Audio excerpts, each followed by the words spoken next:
नशा व्यक्ति के सोचने समझने की शक्ति को खत्म कर देती है। इस नशे का प्रहार शरीर पर इतना तेज होता है कि व्यक्ति का शरीर धीरे धीरे नष्ट होने लगता है। ये एक ऐसा धीमा जहर है कि जब तक व्यक्ति इसके दुष्परिणामों को समझ पाता तब तक ये व्यक्ति की जीवन लीला समाप्त कर देती है। नशा कैसा भी हो खराब होता है, लेकिन सूखे नशे को सबसे खतरनाक माना गया है, जिसमें बड़ा नाम हेरोइन का आता है। इस नशे ने देश प्रदेश के साथ साथ सोनभद्र के कई इलाकों में रह रहे लोगों को अपनी चपेट में ले लिया है। इस नशे का सबसे ज़्यादा शिकार युवा वर्ग है। युवा वर्ग नशे की चक्कर में कई आपराधिक गतिविधियां भी करने लगे हैं। अपने नशे की किल्लत की वजह से ये किसी भी हद तक चले जा रहे हैं। आलम ये हो रहा है अब कि सुसाइड केस बढ़ रहे हैं, मतलब कईयों के घर उजड़ रहे हैं। सरकार और एनजीओ के द्वारा कई बार जागरूकता अभियान इस नशे को लेकर चलाए गए। साथ ही पुलिस के द्वारा इस नशे पे अंकुश लगाने के लिए ताबड़तोड़ कार्रवाइयां इस नशे के व्यापारियों के ऊपर की गई, लेकिन अभी भी इस जहर के लिए बहुत कुछ करना बाकी है। नमस्कार, मेरा नाम है दिलीप कुमार पांडे और आप देख रहे हैं नमस्ते यूपी का खास कार्यक्रम सबकी बात।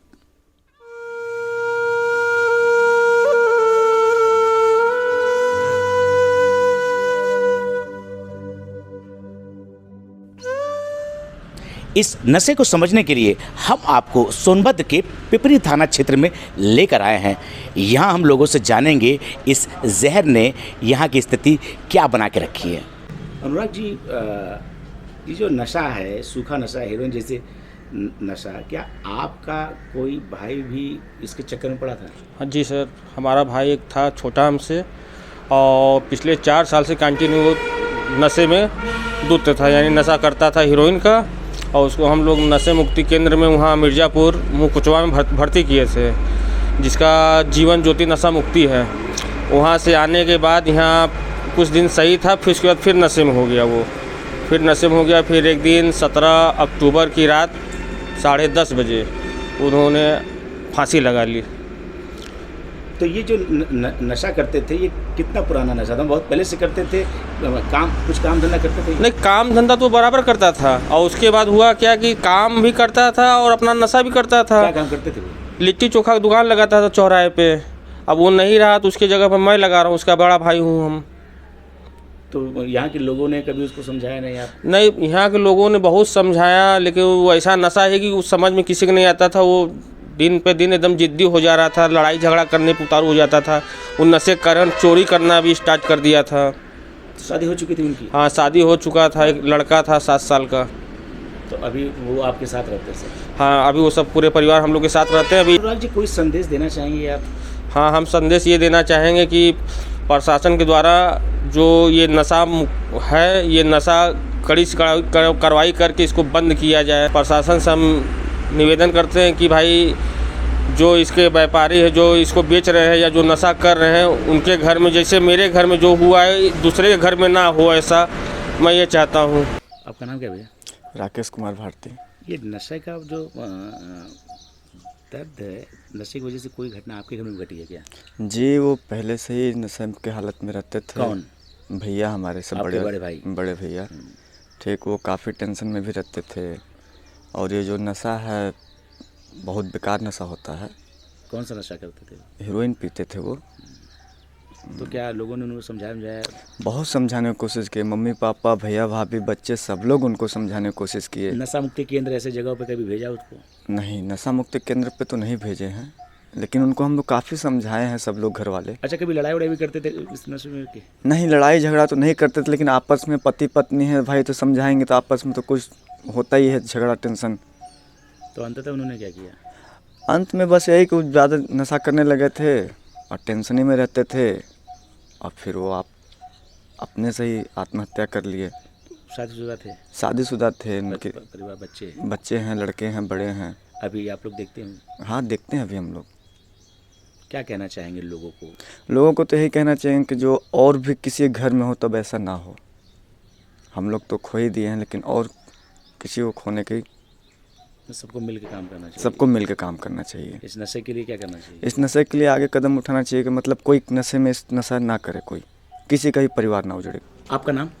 दिग्विजय प्रताप सिंह। हम जो है नगर पंचायत पिपरी के चेयरमैन हैं। दिग्विजय जी, ये बताइए कि क्या स्थिति है नशे को लेकर इस क्षेत्र में? काफ़ी विकराल रूप रहा शुरू से। ये हम जब 5 साल से जब जनता ने हमें चेयरमैन यहाँ का चुना तो नशे के काफ़ी आदी बच्चे यहाँ रहे। काफ़ी प्रयास रहा, काफ़ी शिकायतें हम लोगों ने की संबंधित अधिकारियों से।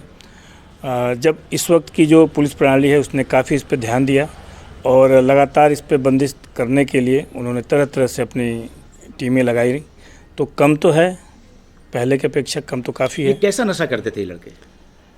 अब सुनने में आता है हीरोइन का नशा होता है जिससे उनकी दशा बिगड़ जाती है और छोटी मोटी चोरियां जो नगर में होती हैं इन्हीं की वजह से होती हैं। तो सुना है कि कई लड़के भी आत्महत्या कर लिए हैं। अब ये तो जांच का विषय, लेकिन हाँ ये कहा जाता है कि हीरोइन की वजह से, हीरोइन नशे की वजह से 4 या 5 लोगों ने आत्महत्या किया। अब स्थिति पहले से बेहतर है? बेहतर है, काफ़ी पुलिस का अंकुश है। काफ़ी शिकायत के बाद जो यहाँ के संबंधित CO साहब हैं, SO साहब हैं, जिन्होंने इस पर अंकुश लगाने का काफ़ी प्रयास किया, फिर भी चोरी छुपे ये कहीं ना कहीं है। अभी खत्म करना अभी खत्म करना बाकी है। एक प्रयास को और बल दिया जाएगा तो ये खत्म भी हो जाएगा। मेरा नाम मजीद गुप्ता है। मैं पूर्व सभासद यहाँ का रहा हूँ, नगर पंचायत पिपरी का। नशा आज पिपरी में इस कदर फैला हुआ है, चूँकि अब तो इसका स्तर कुछ कम हो चुका है। पिछले 4-5 सालों से इस कदर इसने अपनी जड़ों को फैला लिया था कि न जाने कितने परिवार इस नशे से उजड़ गए। कितने माँओं ने अपना बेटा खो दिया, कितने लोगों ने अपना पति खो दिया, कितनों ने अपना बाप खो दिया। लेकिन पिछले कुछ महीनों से, जब से हमारे अभी नए थाना इंचार्ज साहब आए हुए हैं, इनके आने से इसमें काफ़ी हद तक गिरावट आई है। SP साहब ने एक अभियान चलाया। कप्तान साहब ने इसको लेकर के बहुत बड़ा अभियान चलाया। कई जगह छापेमारी हुई, करोड़ों रुपए के बरामद हुए हीरोइन, और उन्हीं की देन है कि आज पिपरी में इसका स्तर कम है और लोग आज भी पी रहे हैं। कुछ युवा ऐसे हैं जो कि भटके हुए हैं, 11 साल, 12 साल, 15 साल के ऐसे युवा हैं जिनको हम जानते हैं कि जो इस नशे में चूर हैं। हम आप सिर्फ उनको समझा सकते और इसको सबसे ज़्यादा क्या पिपरी डाला है? हाँ, ये आप कह सकते हैं कि हमारे सोनभद्र में सबसे अधिक अगर इस नशे में कोई लिप्त है तो हमारा पिपरी है, और भगवान करे कि इसी तरीके से कम रहे। अब लगभग मुझे लगता है कि 2 महीने बीत गए, अभी तक कोई ऐसा युवा इस चपेट में नहीं आ पाया। नहीं तो उससे पहले आप यह मान के चलिए कि 1 महीने में 2 से 3 जान तो जान ही थी। लोग फांसी लगा ले, कोई जहर खा ले, तो ये बड़ा दुख का विषय था हमारे पिपरी के लिए।